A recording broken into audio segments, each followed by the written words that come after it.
ತುಂಬ ಟೇಸ್ಟಿಯಾಗಿ ಸಿಂಪಲಾಗಿ ಕ್ವಿಕ್ಕಾಗಿ ಮಾಡ್ಕೊಳ್ಳೋವಂಥ ಈ ಮಶ್ರೂಮ್ ಫ್ರೈಡ್ ರೈಸ್ ಸಿಕ್ಕಾಪಟ್ಟೆ ಚೆನ್ನಾಗಿದೆ.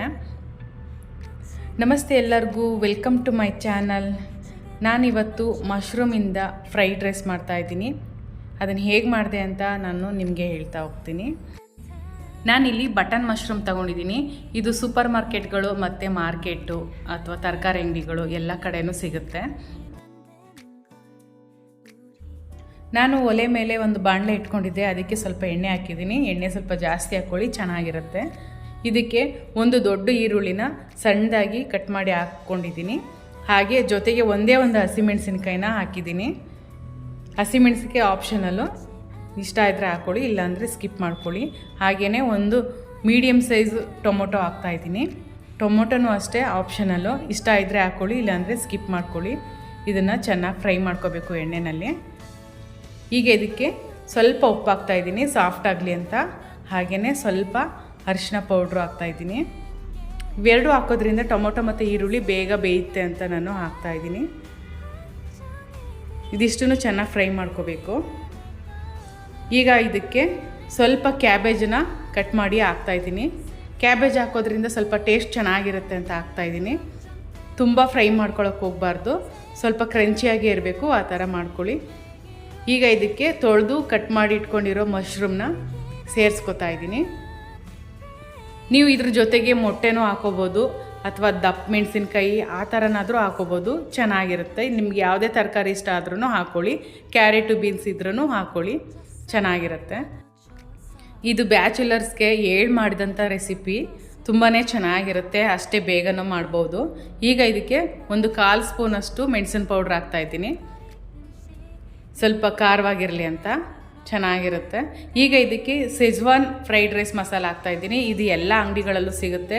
ಇದು ಟೇಸ್ಟು ತುಂಬಾ ಚೆನ್ನಾಗಿರುತ್ತೆ ಅಂತ ನಾನು ಇದನ್ನು ಸಜೆಸ್ಟ್ ಮಾಡ್ತಾಯಿದ್ದೀನಿ. ನೀವು ಒಂದು ಸರಿ ಟ್ರೈ ಮಾಡಿ, ತುಂಬಾ ಚೆನ್ನಾಗಿ ಬರುತ್ತೆ. ಮತ್ತು ಯಾವುದೇ ಕಾರಣಕ್ಕೂ ಇದಕ್ಕೆ ನೀರು ಹಾಕಕ್ಕೆ ಹೋಗಬಾರ್ದು. ಮಶ್ರೂಮಲ್ಲೇ ತೇವಾಂಶ ಇರುತ್ತೆ, ಅದೇ ನೀರು ಬಿಟ್ಕೊಳುತ್ತೆ. ಈಗ ಇದಕ್ಕೆ ಫ್ರೈಡ್ ರೈಸ್ ಮಸಾಲ ಹಾಕ್ತಾಯಿದ್ದೀನಿ.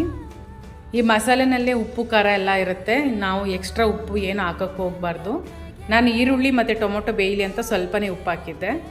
ನೀವು ಟೇಸ್ಟ್ ನೋಡಿಕೊಂಡು ಉಪ್ಪು ಹಾಕ್ಕೊಳ್ಳಿ. ಮಶ್ರೂಮ್ನ ಜಾಸ್ತಿ ಬೇಯಿಸ್ಕೊಳ್ಳೋ ಅವಶ್ಯಕತೆ ಇಲ್ಲ. ಒಂದು 2-3 ನಿಮಿಷ ಈ ಥರ ತಿರುಗಿಸ್ಕೊಂಡ್ರೂ ಬೇಗ ಬೇಯುತ್ತೆ. ಈಗ ರೆಡಿಯಾಗಿದೆ ಮಶ್ರೂಮ್ ಫ್ರೈಡ್ ರೈಸ್ ಮಸಾಲ. ನಾನು ಇದನ್ನು ಪೂರ್ತಿಯಾಗಿ ಒಂದೇ ಸರಿ ಹಾಕ್ತಾಯಿಲ್ಲ, ಸ್ವಲ್ಪ ಒಂದು ಬೌಲ್ಗೆ ಎತ್ತಿಟ್ಕೊತಾ ಇದ್ದೀನಿ. ಯಾಕಂದರೆ ಅನ್ನ ನೋಡಿಕೊಂಡು ನಾವು ಕಲಿಸ್ಕೋಬೇಕಾಗತ್ತೆ. ನೋಡಿ, ಈ ಥರ ಒಂದು ಬೌಲ್ಗೆ ಎತ್ತಿಟ್ಕೊತಾ ಇದ್ದೀನಿ. ಈಗ ರೆಡಿಯಾಗಿರೋ ಅನ್ನನ ಇಲ್ಲಿಗೆ ಸೇರಿಸ್ಕೊತಾ ಇದ್ದೀನಿ. ತುಂಬ ಬಿಸಿಯಾಗಿರೋ ಅನ್ನ ಹಾಕಕ್ಕೆ ಹೋಗ್ಬಿಡಿ, ಕಲಿಸ್ತಾ ಇದ್ದರೆ ಮುದ್ದೆ ಆಗಿಬಿಡುತ್ತೆ. ಸ್ವಲ್ಪ ಆರಿಸಿ ಆಮೇಲೆ ಅನ್ನ ಹಾಕ್ಕೊಳ್ಳಿ, ಚೆನ್ನಾಗಿ ಮಿಕ್ಸ್ ಆಗುತ್ತೆ. ಈಗ ಇದಕ್ಕೆ ಸ್ವಲ್ಪ ಕೊತ್ತಂಬರಿ ಸೊಪ್ಪು ಹಾಕಿ ಮತ್ತೆ ಕಲಿಸ್ಕೊತಾ ಇದ್ದೀನಿ. ಮಸಾಲೆ ಸ್ವಲ್ಪ ಕಮ್ಮಿ ಅನ್ನಿಸ್ತು, ಈಗ ಮತ್ತೊಂದು ಸ್ಪೂನ್ ಹಾಕಿ ಕಲಿಸ್ಕೊತಾ ಇದ್ದೀನಿ. ಈ ಥರ ನೀವು ನೋಡಿಕೊಂಡು ಅನ್ನನ ಕಲಿಸ್ಕೊಳ್ಳಿ, ಚೆನ್ನಾಗಿ ಬರುತ್ತೆ. ಈಗ ರೆಡಿಯಾಗಿದೆ. ಈಗ ಒಂದು ಪ್ಲೇಟ್ಗೆ ಸರ್ವ್ ಮಾಡ್ಕೊತಾ ಇದ್ದೀನಿ. ಮಶ್ರೂಮ್ ಹಾಕಿರೋದ್ರಿಂದ ಮಕ್ಕಳಂತೂ ತುಂಬಾ ಇಷ್ಟಪಟ್ಟು ತಿಂತಾರೆ, ದೊಡ್ಡವ್ರಿಗೂ ಇಷ್ಟ ಆಗುತ್ತೆ, ಅಷ್ಟು ಚೆನ್ನಾಗಿರುತ್ತೆ ಈ ರೆಸಿಪಿ. ಮತ್ತು ಈ ಫ್ರೈಡ್ ರೈಸ್ ಮಸಾಲ ತುಂಬಾ ಚೆನ್ನಾಗಿದೆ. ಒಂದು ಸಾರಿ ನೀವು ಮನೆಯಲ್ಲಿ ಟ್ರೈ ಮಾಡಿ.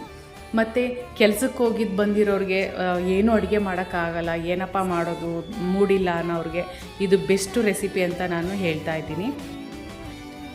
ಇದನ್ನು ಮಕ್ಕಳು ಲಂಚ್ ಬಾಕ್ಸ್ಗೂ ಕಳಿಸ್ಬೋದು. ಬ್ಯಾಚುಲರ್ಸ್ಗಳಂತೂ ಬೇಗ ಬೇಗ ಇದನ್ನು ರೆಡಿ ಮಾಡ್ಕೋಬೋದು. ಮತ್ತು ಇದನ್ನು ಬಿಸಿಯಾಗಿ ತಿಂದ್ರಂತೂ ಸಿಕ್ಕಾಪಟ್ಟೆ ಮಜವಾಗಿರುತ್ತೆ ಅಂತ ಹೇಳ್ತಾ ಇದ್ದೀನಿ. ಸುಲಭವಾಗಿ ಕಡಿಮೆ ಟೈಮ್ ತೊಗೊಂಡು ಈ ರೆಸಿಪಿನ ಹೇಗೆ ಮಾಡೋದು ಅಂತ ಹೇಳ್ಕೊಟ್ಟಿದ್ದೀನಿ. ಈ ರೆಸಿಪಿ ಇಷ್ಟ ಆದರೆ ಲೈಕ್ ಮಾಡಿ, ಹಾಗೆಯೇ ನಿಮ್ಮ ಫ್ಯಾಮಿಲಿ ಫ್ರೆಂಡ್ಸ್ ಎಲ್ಲರಿಗೂ ಶೇರ್ ಮಾಡಿ ಅಂತ ಹೇಳ್ತಾ ಇದ್ದೀನಿ. ದಯವಿಟ್ಟು ನನ್ನ ಚಾನಲ್ನ ಸಬ್ಸ್ಕ್ರೈಬ್ ಮಾಡಿಕೊಂಡು ನೋಡಿ. ಹಾಗೆಯೇ ಸಬ್ಸ್ಕ್ರೈಬ್ ಮಾಡ್ಕೊಂಡಿರೋರು ದಯವಿಟ್ಟು ಲೈಕ್ ಮಾಡೋದಂತ ಮರಿಬೇಡಿ. ಎಲ್ಲರಿಗೂ ಶುಭ ದಿನ. Thank you so much.